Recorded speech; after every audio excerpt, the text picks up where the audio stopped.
In our last video, we talked a little bit about Flux Kontext and obviously how much of a game changer it is, especially in regard to influencer images, consistent characters, product photography. And on top of that, Flux Kontext has just gone open source the last few days. But it seems that Kontext may already be on its way out. Today, I want to take a little bit of time to talk about Sm4ll VTONs. This is a project by Andrea Baioni and Alex Puliatti. I hope I said that right. And we've actually talked about Andrea a little bit before. He does some absolutely fantastic work. It's essentially based on the same philosophy as IDM Vton in many ways, and it attempts to attack the main issues in some of the autoregressive models like GPT-4o, in addition to existing workflows like IDM Vton. And so essentially it's a family of lightweight models, and what makes this really special is that each model is focused on a particular element. So for example, dresses, background replacements, face swapping, shoes and footwear, sunglasses and eyewear. So it's definitely more driven towards fashion, but it's definitely a phenomenal option when we start looking at the examples. So over here on the left, we have the input images. We have these pretty sophisticated glasses in terms of detail and specifics. And we have this pretty unique character. And so here's what we got for Kontext Max, which is the newest model on the scene. And you can see pretty good, but when we compare it to Sm4ll, we can see it keeps all of the detail and the hinges. We can see it also has the exact same design on the side of the glasses.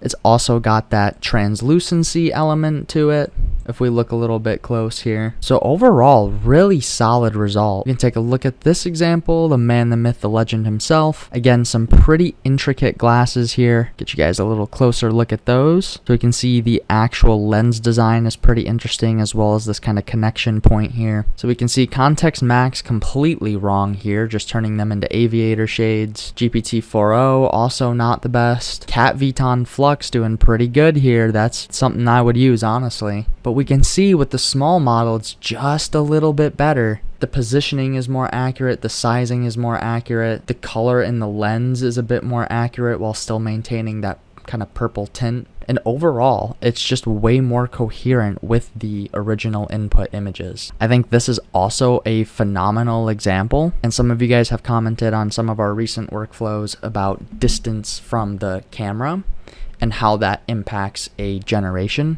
Essentially, the further the subject or the further the variable that you're changing is from the camera, the more difficult it is for the model to seem to be able to change those elements accurately. And we can kind of see that here with Kontext Max, right? First of all, it changes the image pretty dramatically. It changes the image resolution, the positioning of the gentleman. But at the same time, I want to call out that Kontext literally just became open source, and there are a lot of people, including us, trying to fix this problem. But as of now, who knows if it actually can be. So there's a chance that Kontext can be fine-tuned a little bit more to be better at this sort of work. But GPT-4o also not bad, but again, it's changing the image. Cat Vton once more doing a decent job. Fashion AI, which I haven't tried personally, doesn't look like too bad of a result, but at the end of the day, Sm4ll winning it again. Just super clean, super consistent, almost feels completely and entirely unaltered, where if we kind of look at these, you can see there's smudging here from fashion. The shirt collar doesn't match the shirt sleeves here. Kind of like Andrea and Alex talked about in their video, GPT has a very noticeable yellow tint, and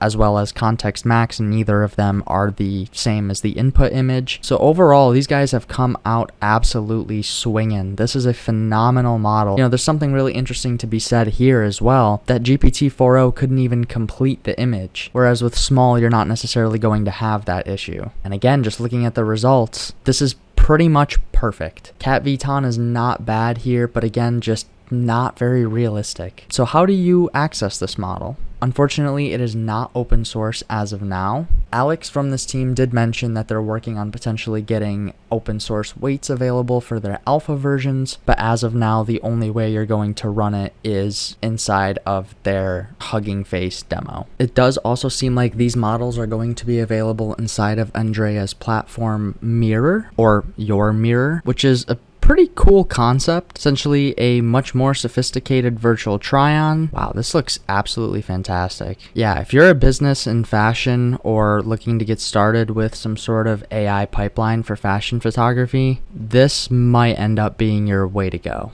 So we're gonna take a few minutes and actually do some testing of our own. So we've got our first example loaded in here. So for our character image, we have Sloan, which is a consistent character that we have been working on and is actually available for modeling if anybody is looking for professional product images. And then for our clothing, we have this kind of wool furry GCDS jacket. So we'll go to our model, select full body garment, hit generate. You can see that clearly there are a lot of people already testing this. 736 in queue. Wow. Give us the open source models. Well, at this rate, we'll be waiting 3.5 hours. So as a friendly piece of advice, I would say, as good as this model is, if we can't test it and we can't use it,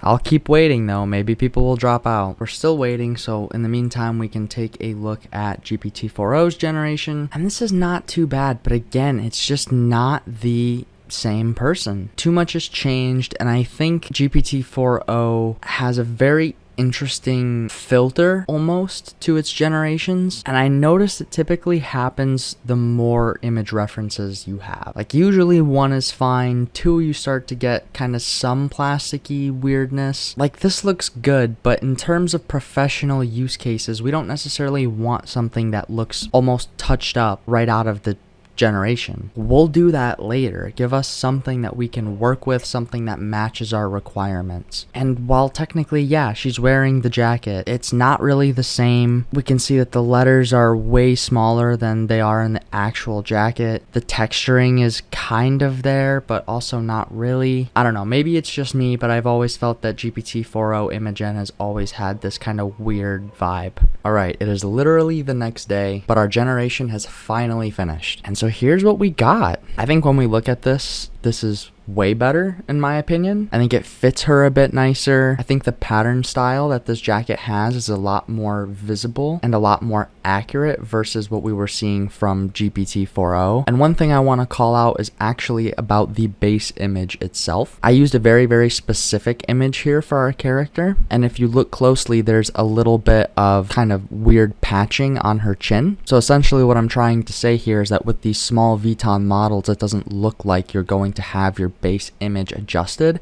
just the feature that you're trying to change. So in this particular case, the upper body garment. One thing though is that it looks like the model hallucinated a little bit. For example, if we look close here, there's no pocket here on this kind of upper left side, but if we go back to our image and look closely, you'll see that it's got this little stitched pocket here. So not perfect, but for what the item is, I think this is a really phenomenal result. So yeah, overall I'd have to say Small Vton wins here. Alright, so moving on to our second example, we have this kind of model that I just found off of Pinterest. So you can see she's got the jeans and the black crop top, and we want to replace that crop top with this GCDS sweater. So we can see that this one is super complicated. We've got these little bows, the Hello Kitty kind of icon, and this very intricate pattern as well. And so when we take a look at the result, we can see that same kind of problem that we originally discussed starting to appear. That problem being that the further away the variable is from the camera, the more difficult it is for any given model to actually make accurate adjustments. And as good as this model is from what we're seeing, it still has that same problem. I think this is a lot closer than anything else we'd get from any other model. But at the end of the day, again, when we talk about production level work, this is not something that would be very usable.